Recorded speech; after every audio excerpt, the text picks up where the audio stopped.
नमस्कार, मी डॉक्टर प्रकाश बळवंत रसाळ, medical director रसाळ नेत्रालय अहमदनगर.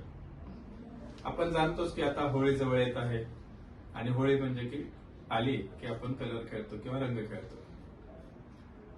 आम्ही बऱ्याचदा पाहतो की होळी झाली की हॉस्पिटलमध्ये पेशंट येतात की रंग गेला, डोळ्याची आग होते आहे, लाल होतोय किंवा दिसायला अंधुकसं होतंय. मग बघितल्यानंतर समजतं की रंग डोळ्यात गेल्यामुळे कधी कधी सामान्य लक्षणे असू शकतात, कधी कधी गंभीर इजा पण होऊ शकतात.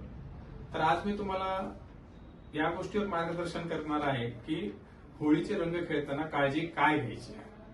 सगळ्यात आधी महत्वाचं आहे की नैसर्गिक रंगच वापरले पाहिजेत.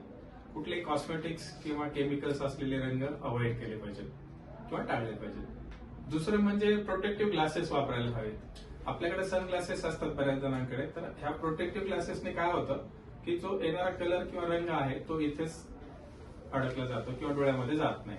तर प्रोटेक्टिव्ह ग्लासेस वापरणं हे एक सोपी टीप आहे पण फार महत्वाचं आहे. तिसरं म्हणजे कॉन्टॅक्ट लेन्सेस हे नाही वापरायला पाहिजे.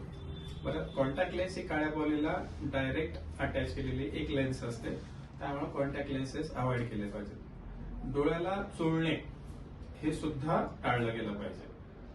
पण आता एवढं करूनही समजा रंग गेलाच डोळ्यामध्ये तर करायचं काय. तर सगळ्याच्या आधी शांत व्हा, घाबरू नका, डोळा चुळू नका.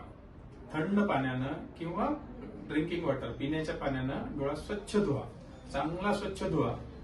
काही जर घरामध्ये काही लुब्रिकेटिंग ड्रॉप्स असतील डोळ्यामध्ये टाकायची तर ते तुम्ही टाकू शकता.